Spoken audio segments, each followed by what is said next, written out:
The cafe door swung open with a little chime, and Elena's heart raced in a way she couldn't explain. Blind dates weren't her thing. She hated the idea of sitting across from a stranger and trying to convince herself that maybe, just maybe, this could be something.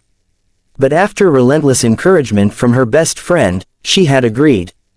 Just one night, she whispered to herself, fidgeting with the rim of her coffee cup. And then she saw him. The man who walked in was not the kind of guy her friends usually set her up with. His jeans were faded, his shoes worn, and the coat he wore looked like it had survived more than a few winters. He had no flashy watch, no slicked back hair, no aura of wealth. But his eyes, kind, deep, and searching, caught her off guard. "Elena?" he asked, his voice warm, cautious. "Yes," she smiled politely. "You must be Daniel." He nodded, and with that, her evening began with the man who appeared to have nothing, but would soon reveal himself as someone she could never have imagined. From the start, their conversation flowed effortlessly. He asked about her dreams, her favorite childhood memory, her fears, questions that most men overlooked. Elena found herself laughing, sharing pieces of her soul she rarely exposed to strangers. Yet, she couldn't ignore the details: the frayed wallet he paid with, the bus ticket sticking out of his pocket, the way he glanced at prices on the menu before ordering. "Times have been tough," he admitted softly when she jokingly asked if he was a secret food critic. "But I believe people aren't defined by what they own, but by how they treat others." That statement stayed with her. Still, when she went home, doubts filled her head. Her mother had always warned her, "Elena, love won't pay the bills. Stability is everything," and here was a man who seemed to have none. Why should she risk heartbreak over someone who couldn't offer security? But she couldn't shake the feeling that Daniel was different. Over the next few weeks, they met again and again. Sometimes in cheap diners, sometimes in the park where they walked for hours. He never took her to expensive restaurants or impressed her with gifts. Instead, he gave her presents, listened when she spoke, remembered little details, encouraged her when she doubted herself. Still, challenges soon followed. One evening, Elena's friends cornered her. "You can't be serious," her friend Melissa scoffed. "He doesn't even own a car. Elena, you deserve better. Don't waste your time." Her mother was harsher. "You're nearly 30, Elena. You need a man who can provide, not some dreamer."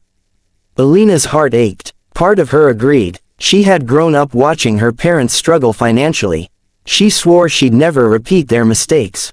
But when she thought of Daniel, the laughter they shared, the way his eyes lit up when she spoke of her dreams, she couldn't walk away. Daniel, too, wrestled with his own challenges. He was living a double life. By day, he was the CEO of a successful investment firm, a man with more wealth than he could ever spend. By night, with Elena, he was just Daniel, the ordinary man in old jeans who wanted to be loved for who he was, not for his money. For years, he had seen how people changed the moment they discovered his wealth. Relationships turned transactional. Friends became opportunists. Love felt like a negotiation, not a gift. So, when he decided to try blind dating, he vowed to show up as his truest, simplest self. And Elena, she was passing the test he never told her about. But secrets have a way of unraveling. One rainy afternoon, as Elena waited for him outside a bookstore, she saw him step out of a sleek black car. A driver held an umbrella over his head. He looked different in a tailored suit, powerful, commanding. She froze. When he noticed her, his eyes widened. He walked toward her, but she stepped back. "Who are you, Daniel?" she whispered, betrayal sharp in her tone. He sighed, rain mixing with the guilt on his face. "I wanted to tell you, but I was afraid. Afraid you'd see the money, not me." "You lied," she snapped, tears brimming. "All this time, you made me feel like I was wrong for caring about stability, when you had it all along." He reached for her hand, but she pulled away. "Elena, please, I didn't lie about us. Every word, every laugh, every moment, it was real. I just needed to know if you'd love me for me." But Elena turned and walked away, heart shattered. For days, she couldn't eat, couldn't sleep. Her friends were quick to judge. So, he's rich, Melissa smirked. What's the problem? You hit the jackpot. But Elena didn't see it that way. To her, trust was everything. And Daniel had broken it. Yet, deep down, she remembered his kindness, his honesty in every other way, the way he made her feel seen in a world that often overlooked her. Was one secret enough to erase all of that? Meanwhile, Daniel was relentless. He sent her letters, not expensive gifts, not flowers, just handwritten notes slipped under her door. I'm sorry I hurt you. I know I don't deserve your forgiveness. But please remember me as the man who listened, who cared, who loved you as if money never existed. Elena cried each time she read them. Slowly, her anger softened. The turning point came one evening when she got a call. Her mother had fallen ill, and the medical bills were overwhelming. Elena was terrified, knowing she couldn't manage alone. When she arrived at the hospital, she was stunned to see Daniel there, already speaking with the doctors, arranging everything. I'm not here as a CEO, he said gently when she tried to protest. I'm here as the man who loves you. Let me help. Tears streamed down her face. At that moment, she realized his love had always been genuine, hidden wealth or not. He didn't flaunt his money. He only used it when it mattered most, for her family. Elena finally understood. It wasn't about rich or poor. It was about character, sacrifice, and love. Their relationship wasn't perfect. They still faced challenges, her lingering doubts, his need to earn back her trust. But they worked through them, slowly, deliberately.